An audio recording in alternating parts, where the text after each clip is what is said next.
There are some of you that are watching the program today that are in serious need of a biblical miracle. Not the kind of biblical miracle that might part the oceans or cause fire to come down from the sky, but you're in need of a miracle in your life because you're in a very deep hole. Things haven't gone well for you. It may be a health issue for you. It may be a relationship for you. It may be a struggle right now, and it's tight and it's tense. Throughout the scriptures, there are people just like you and me who faced similar situations. When we look at the essence of a biblical miracle, we look at two or three ingredients. We look at obedience to God, we look at obedience to the scripture, and a willingness by an individual to say, Lord, do with my life whatever you wish.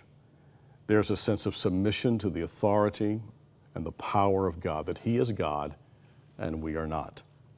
If you're in need of a biblical miracle today, I would encourage you to call our prayer line and let us take an open Bible and through the scriptures encourage you for that miracle. For some of you, your miracle is a need for salvation in Jesus Christ. Today, wherever you are, whatever your story is, there is miraculous realities at your fingertips as you obey God, as you seek to do His will. Our friend Mark Victor Hansen has written this book. It's called The Miracles in You. Here's what he had to say related to giving, biblical proportions, as well as trusting God for great things, rooted in Malachi 3:10. Here he is.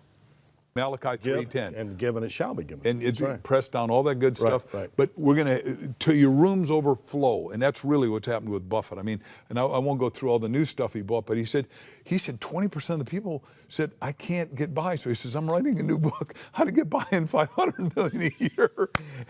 And he says, I couldn't believe it that they wouldn't give. I mean, you can't eat any better, you can't drive any better, you can't fly any better. I mean, he owns NetJets. Sure. I mean, yes, he does. And he said, look, we all got to give. And he said, and that's the whole principle of miracles abound when you start saying, hey, wait a second, I'm going to mentally go from lack and shortage to surplus and plenty and abounding, and I'm going to make sure my cup runs over. But not only for me, I'm going to teach it to my kids and my grandkids. I'm going to help out.